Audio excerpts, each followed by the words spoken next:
guys, welcome back to my channel. Please like and subscribe if you haven't already.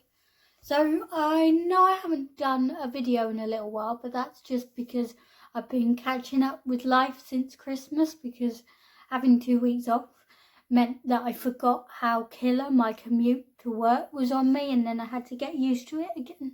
So I've just been tired and there's not been a lot of daylight hours to be able to do a video, because I don't use like any special equipment, because this is just a hobby.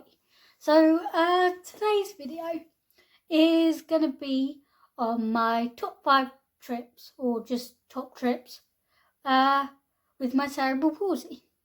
And with cerebral palsy, your balance, your ability to walk, your fine motor control, those sorts of skills are compromised depending on the bit of the brain that's damaged. And with me, that means I fall over a lot, almost constantly, almost daily. Actually, it is daily, it's not even almost daily. And most of the time, because you do it so often, you just get up and carry on. Whereas when you were younger, it was always a source of embarrassment. But more recently, I've realised I just do it, get up and carry on, unless I've done something like proper embarrassing as part of my fall or trip. But it made me think of there have been some really memorable falls and trips in my life because of my cerebral palsy. So I just wanted to tell you a story about those. Okay, so I guess it's sort of the first sort of set of trips that I can remember when I was in primary school, and we, on the outside playground, we had the weird tarmac that's not smooth, it's all bumpy, and I was used, because I drag my left foot, it doesn't like go up when I walk. I always used to get my left foot caught and then trip and then hit my head, my elbows, my knees, anything like that. And I remember, like, the first few times I did it, I was always upset because it was the shock and I was quite young here. But then there were like the learning support people who monitored the playground, and there was this one lady who's like, "Oh, are you making holes in my pavement again?" And it was like, I think when I was younger, I didn't really like the joke, but now when I look back at it, when I'm older, I could see how she was trying to be helpful. I can see how she was trying to make the best of the situation for me and put it into a joke. And with that, I realise I do that now in my own adult life. So anytime I take a fall or a trip, I will make a joke about it, or an upcoming joke about it. To be honest, I think I fall over a lot more now than I used to. But I think primarily that's because I am stubborn. Like, I don't like using crutches if I don't have to. I don't use a wheelchair if I don't have to. And I will try and push through barriers, but then sometimes my body's just like, no, not doing that today, let's fall over. And I have a thing that when I fall over, I don't know, I tend to do it in sets. So if I fall over once in a day, you can guarantee there's going to be at least a hat trick, and then I can go like a couple of days without falling. Okay, I guess one of the other more memorable, more recent trips I've got, or at least they're memorable to me because they're a set of trips that happened on my commute to work. Some proper falls have happened like 3 times. And it's all because they're most memorable because of the reactions of the people around me, not based on the trip or fall itself. And I guess the first one, so this is the earliest one, I was walking like from my taxi to where I get the boat. It's like a little walk, but it's like really tiring, really stressful, but they don't think about disabled access when they've redesigned it. So yeah, you gotta walk if you can't, because you can't drive up there, it's all pedestrianised. I was walking just towards to get the boat, and my knees just suddenly went, and I fell flat on my face. So this is the ground, this is me. I just went boom, and then hit my nose, my elbows, my knees. And because it was what is considered rush hour time, most people were on their way to and from places. So what I could see was most people just do a dive round, walk around, pretend they didn't see it. And those were the people that had somewhere else to be. They just sort of stepped round me. I had one guy step over me rather than round me.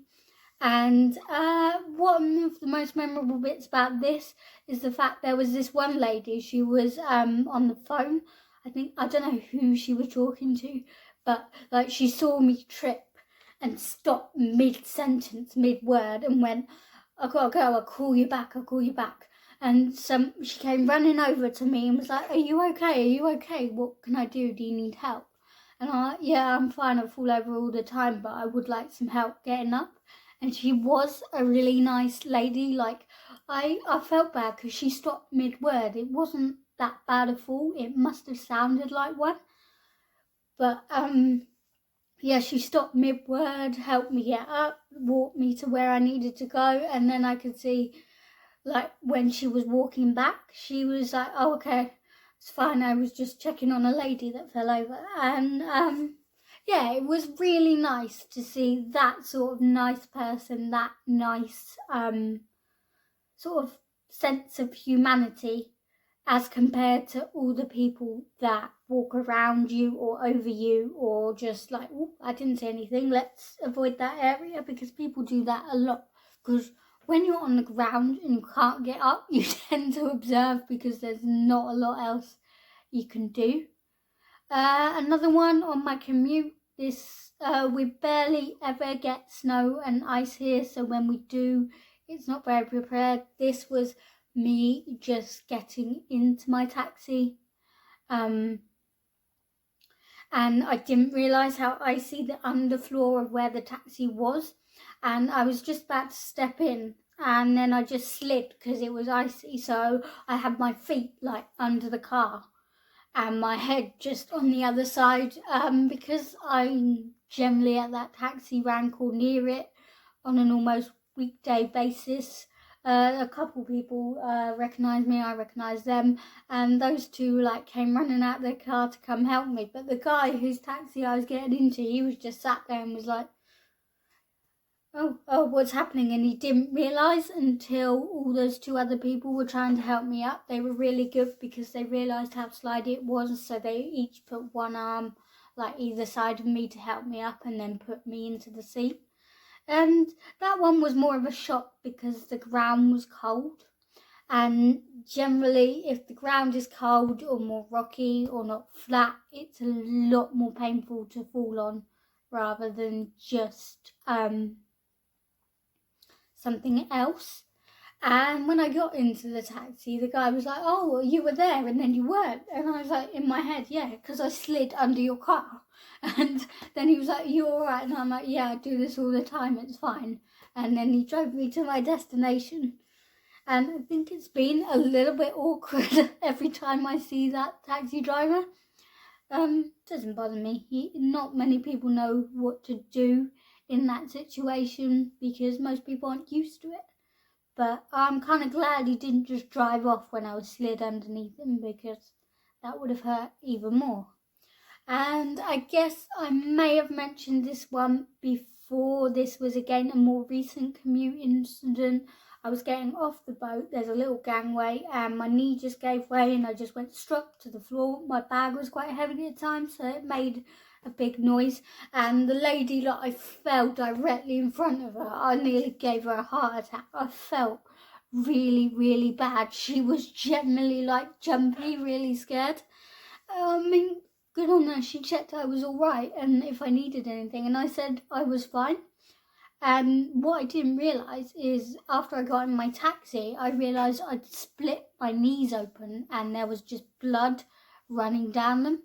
So like the first time like I got into work and I went up to a lady I work with and was like, do you know where the first aid kit is? And she was like, why? What have you done? And then I showed her my knee, and so she went and got it for me.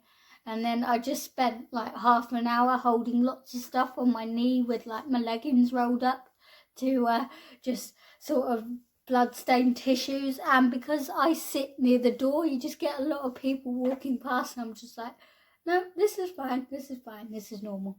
The people I work with are generally used to it. I guess they know, like, they're comfortable around me and my disability, and they know I can joke about it. They joke about it with me, so it's all good. So that was fine. It's just the more memorable one. And I guess one of the most ones that affected me was year 9, so first year of high school, because when I went to high school we had middle school as well. So first year of high school, and I was walking to the car where my mum had parked, because I always had to get picked up by my mum from school, and the grass was quite muddy, and I slid down and was like covered in mud. And if that wasn't like the big shock, it was the fact there was a group of like year 11 boys behind me at the time that I didn't know, and they all just burst into laughter. And I tried to ignore it, and I tried to get up again, but ended up landsliding in the mud. And then my mum was like getting out the car to help me up. I noticed she gave the boys a look, but they carried on laughing. But I don't really blame them now that I think back at it, because people in high school are just generally not very nice. They've not grown up a lot. Yeah, it's not until after that that people work out who they are, whether they're going to be a nice person or not. And I try to only keep the nice people in my life. I guess one of the most painful trips and falls I have is where I live. We have a place called the Needles, and they have an annual walking festival that ends there, and the rest of my family were doing the walk. I was just going to meet them at the end, but where we parked, it was on a slight gradient, and I lost my footing the minute I got out the car. And what I ended up doing is, because there was a car next to us, I lost my footing, smacked my back into the van that I was next to, bounced off that, smacked my nose on the own car, and then bounced back again. And then it was like a really painful one. And one of the most memorable about it, I guess, is that my mum was standing near me, and I reached out to grab her as I fell, and she took a step back at the time. And that is always sort of like, I don't know, it's just something I always remember about it. And like the the after effect of that fall was the fact that I like made my nose a bit wonky, and I'd also had like blood running down my back, blood running down my elbows, blood coming out my nose. And I was planning on meeting a couple of people that I work with that were also doing the walk, and I didn't end up doing that because I just had blood all over me, and I didn't want to see them like that. Yeah, so I guess what I really want to say about this is that I am so used to falling over most of the time that I can just get up and carry on. But it is nice to know when I fall over that there are some people there that will try and help you if you need it. And I think having cerebral palsy, falling over is just a part of life, and I know it does more damage in the long run. And I know I should probably give in and use more assistive technologies, but I don't want to do that yet. I know that sort of towards my late 20s, early 30s, I'm probably going to default to a wheelchair, because I am just so tired, exhausted, fatigued all the time. And I like to be able to function, because what's the point in living if you're just tired? And that's why I don't want to use them yet. I want to use them when I have to, rather than now, where I can at least have a semi-resemblance of a normal life. Have you got any falls or trips that are memorable to you? Do you have cerebral palsy or a similar condition that meant you fall over a lot? How did you react to them? How did people around you react? What I want to say is, if you do see someone fall over, sometimes you can't help but laugh. Like, I do the same. I even laugh when I fall over, but also just check that they're okay and don't just overdo it. That's all I'm saying, because especially when you're younger, you're already out of place when you have a disability or cerebral palsy, and last thing you want is when you fall over to be laughed at again. So but if you do fall over a lot, it's not a big deal. As you get up and you're older, you learn it's a daily part of life. It's one of the sort of, I don't know, it's not even a joke, but it's a thing that happens every time I go to the doctors. They're like, with like a knee pain or that something's acting up, and they're like, oh, have you fallen over at all, knocked it? And I'm like, I don't know, I fall over all the time, more than once a day. I've got bruises on my body that I don't know where they come from until other people point me out. I'm sure I have, but I know what damage I've done from falling over and what damage I've done, or what damage is being caused internally. So yeah, thanks for watching. I just sort of wanted to share about my story of trips and falls. I'm sure there'll be many more in the future, and I'm hoping that nobody will video them in the act, but I always like describing them. I'm hoping to get back to a normal video schedule this week. Right after this video, I plan on filming the one that I'm going to release on Wednesday, so I'll be back to my usual Wednesday videos. Thanks for watching. I'll see you later.